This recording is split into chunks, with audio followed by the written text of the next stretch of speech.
Now everyone has their day in the spotlight, and even great empires like Rome fall eventually. How the mighty have fallen. But is that the case for the legendary Nvidia GTX970, or is it still hanging on in there in 2023?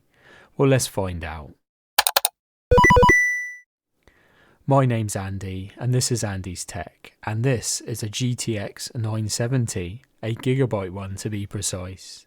A younger me would have looked at this card with complete envy 9 years ago on its launch date, but things have changed and the GTX 970 can now be picked up for a song. But is it still an okay budget option for someone just looking to get online and play some games, or is it best avoided? Now, there's no such thing as a bad GPU, just a bad use case, but before we throw this aging beast at some games, let's see what we've got to work with. Released on the 19th of September 2014 to the mid-range market sector with an MSRP of $329. Yes, $329 for a mid-range flagship GPU in 2014. How times have changed. Based on the GM204 graphics processor with 1664 CUDA cores, 104 TMUs, 56 ROPs with 4GB of GDDR5 VRAM with a 256-bit memory bus. The base clock of this card is 1101 MHz with a boost speed of 1241, and the memory is running at 1750 MHz. It's a dual slot card with a TDP of 48 watts, although this card does seem to boost up and draw about 157 watts maximum. And it requires either an 8-pin or a 2 6-pin PCI power connection. It's still supported by the latest Nvidia drivers and supports DirectX 12 at a feature level of 12.1. This card in particular cost me £50, which is about the going rate for a clean, well looked after example, give or take a few pounds. Don't be fooled by the 4GB of VRAM, it actually has 3.5GB that's generally usable in games, with an extra 500MB that's, I'm not really sure what part it plays, but it certainly doesn't help in gaming. The system today is my reasonably priced £400 main gaming rig, minus my GPU of course. It has an i5 12500 6-core 12-thread CPU, a H61 Asus motherboard, 16GB of DDR4 RAM running at 3200 MHz in dual channel, there's a 1TB Gen 3 M.2 SSD, an NZXT 850W 80 Plus Gold PSU, and it's all finished in the beautiful and one of my favourite cases at the moment, the NZXT Flow case. I'm really interested to see how this card performs against the RX 570 we tested a couple of weeks ago. Both are looking like solid budget banger cards at the moment, and if you haven't seen that review, I'll leave a link above now. And please consider subscribing if you haven't done so already. It helps the channel out massively and I'd really appreciate it. So all that's left now is to throw it into the used GPU arena of death and test some games.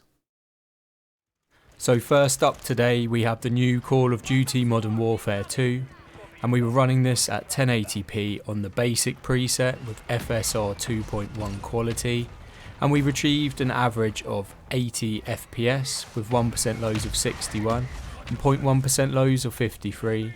Now this is a great result in my opinion for the little GTX 970, and features like FSR really help keep this card alive.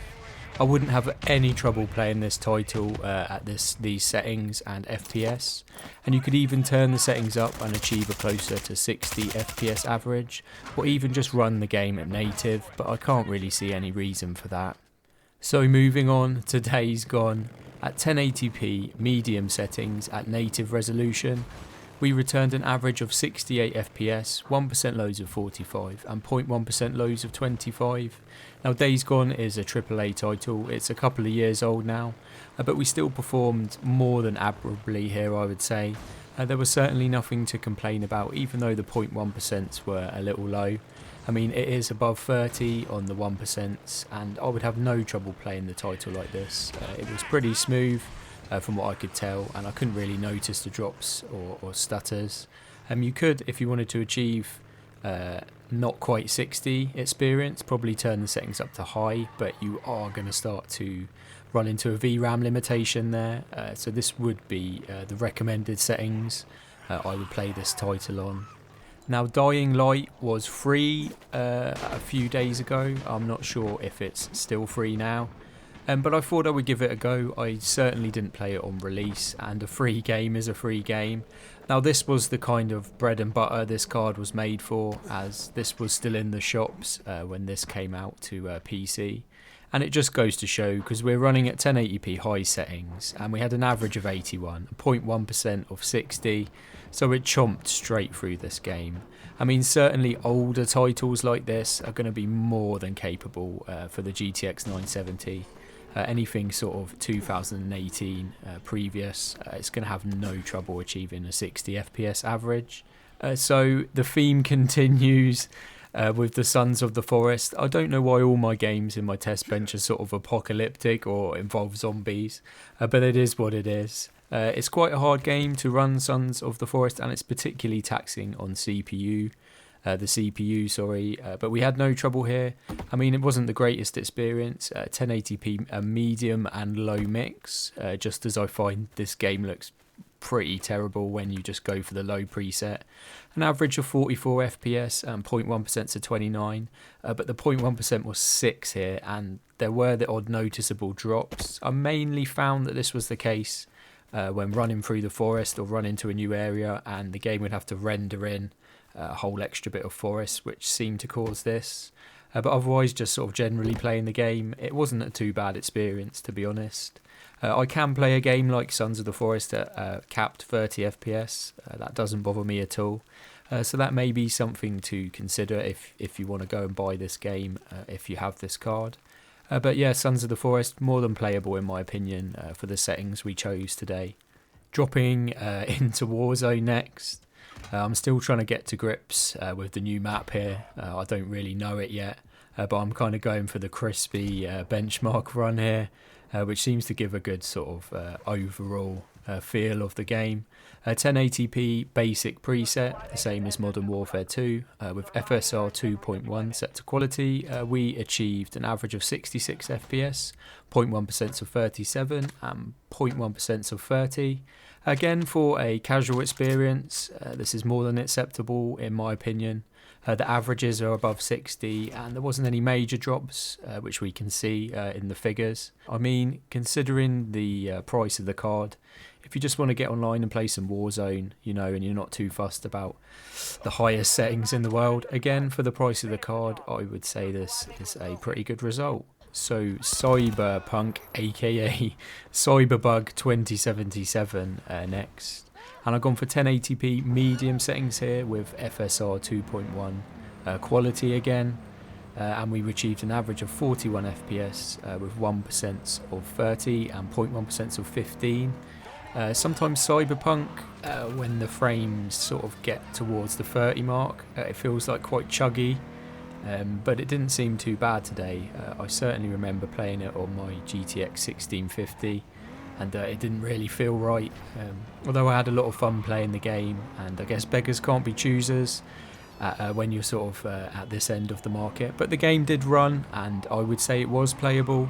Obviously you're going to have to bear your limitations in mind and keep your expectations reasonable, but you could play Cyberpunk here.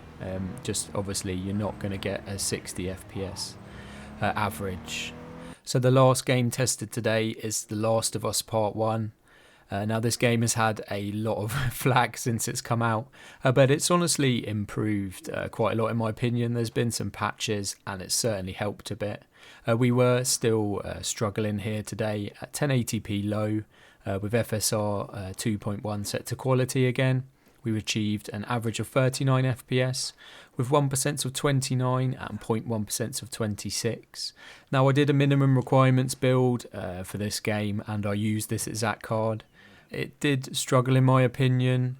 Now there's a weird issue with VRAM in this game, and I've kind of found out if you kind of ignore that VRAM warning, if you set the resolution to like medium settings and cap the game to 30 FPS, it will perform pretty much the same as it is now.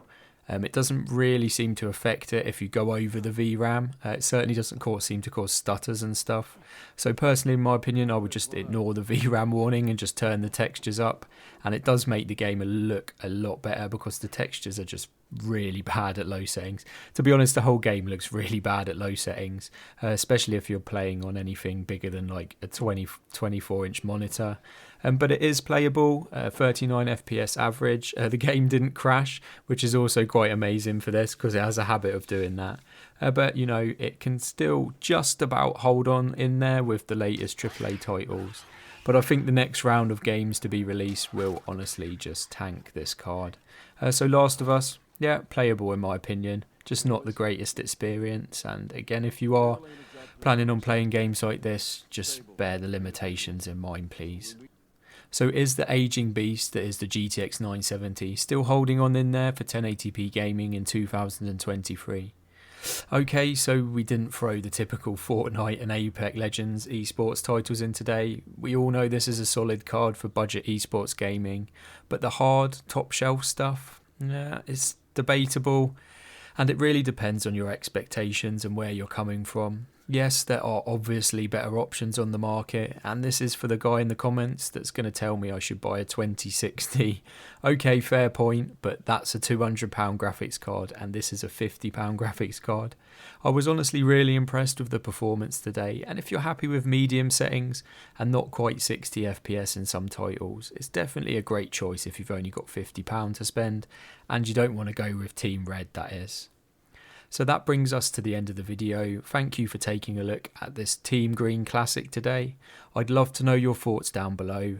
Please leave a like while you're down there as well. It really helps the channel out. Consider subscribing if you haven't done so already. Take care, God bless, and I'll hopefully see you in the next one.